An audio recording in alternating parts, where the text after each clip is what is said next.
being able to commit today, Nebraska-Omaha. Take me through that process of deciding that was the place for you.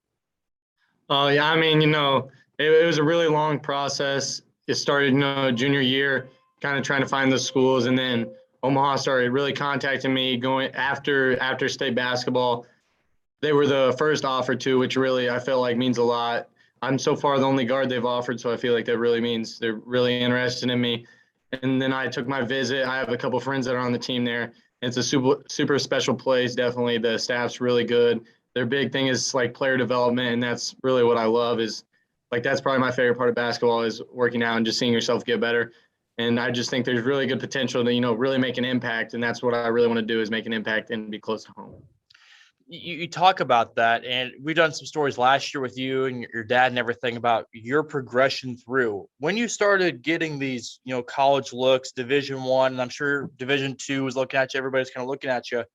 What did that kind of do motivate you wise of kind of saying, okay, this is real. I have a chance to live this out. Yeah, no, it's definitely a surreal feeling like that. This is definitely what you worked for. But at those points, a lot of schools will send out messages and call kids. Like a lot of people get some of that. So I think the biggest thing is just really kind of weeding out who's really wants you and who's just kind of texting you just in case something big happens. So, but I think the biggest thing is just staying focused no matter what, not just kind of keeping an open mind instead of just saying, I'm going to go here no matter what happens. How challenging is that process? Every high school athlete should or usually wants to try to go college and try to weed out the coaches or, places that are just, like you say, texting you to kind of just keep you there. How hard is it to kind of weed out the place where you want to be and, they want you to be there in other places? I think a really big thing of it is building a relationship with some of the guys there. Because I mean, they're not always trying to, sell their program as much as, they'll be honest. There was a lot of good guys like that. And my 2 hours North Dakota State and Omaha, there's really no way I could have gone wrong with those. They're both two great staffs and great programs. So it's a really good feeling. But at the same time, I think you just kind of have to really ask questions, like if they see you fitting in places, and they might not always know the answer, and that's probably a sign, you're not always wanted at some of those places.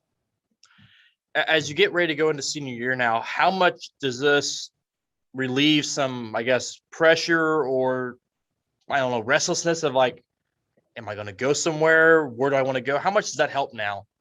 I really wanted to get it done sometime this summer, but after the first AAU game, I got injured and I didn't play the rest of the summer. So that really put a damper in everything. So I was just really grateful that those schools were willing to take a chance on me anyway. So I was going to do it in August, but the dead period's in August, so you have to take all your visits late August, early September. And after I did that, I knew I was going to get it done early. So now I just really focused on trying to win a state championship and just have a great senior year. I was going to say, now you look at your senior year and practice probably starts in 5-6 weeks or so, give or take. What's the motivation this year? I mean, you guys had a good run last year. You guys ran into a really good Class 1 team too. What's the motivation this year?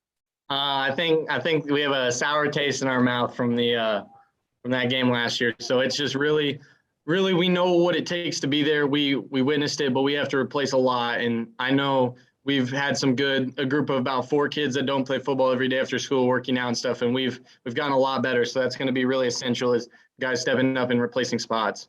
I'm going to make you talk about yourself a little bit here because I know you don't necessarily like to do that all the time. Being small school going from small school to Division I basketball, just what do you think that means? Because I'm already seeing social media pour in for you to support. That doesn't happen every day. To be one of the few that gets to do that, what does that mean? It's obviously, I do think it's a lot harder. There's a lot of people that are a little biased about it, but I think the biggest thing is just really finding like AAU programs and people that actually have connections and really believe, just asking what level could I play at. We had a lot of responses. My dad and I, they said, mid-major, low-major Division I is a legit chance. But I think it's just really a lot of work has went into it. I couldn't have done it. I mean, you have to put in a little more than just maybe a bigger school kid that is similar to me. And, they're probably going to take the bigger school kid first. So it's just been a lot of work put into it.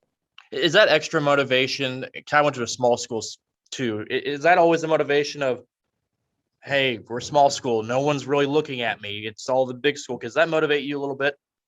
Oh yeah, definitely. And our school has done a great job of we tried to schedule bigger teams. I mean, we've done that, but it's definitely motivation because you'll see like AAU, nobody's it doesn't matter then. That's when you got to take advantages when you play. I mean, this summer we played 5-star guards. We had Tom Izzo, Michigan State, stuff like that. People were in the crowd. So I mean, you just really have to take advantage of the situations you're given. So I had a coach tell me, I think it was before even last year, that watching you play freshman year to sophomore year, they're like, he's class one, right? I was like, yeah. And they're like, can he shoot it? I was like, yep. They're like, well, he can go play college ball. Having people say that early in your career, I mean, just what does that do for you confidence wise, or knowing that hard work paid off? I know your dad said you started shooting baskets when you were 2 or 3 years old, something like that. I mean, what does that mean to you? yeah, the confidence, I mean, it really takes your confidence, but you can't take it for, well, if people are already on me, they're not guaranteed to, offer you. That was kind of the biggest thing is as a freshman, I thought I could, I thought I was a Division I basketball player. I've thought that since, my freshman year, but then like physically, I wasn't ready as a freshman or sophomore. So it's just kind of taking the next step and listening to other people is like, I got to really advance physically and mentally because those guys, I mean, they have to work out 2 or 3 times every day, and that's kind of what I started doing this fall. So it's just really, really taking the next step and keeping it to yourself.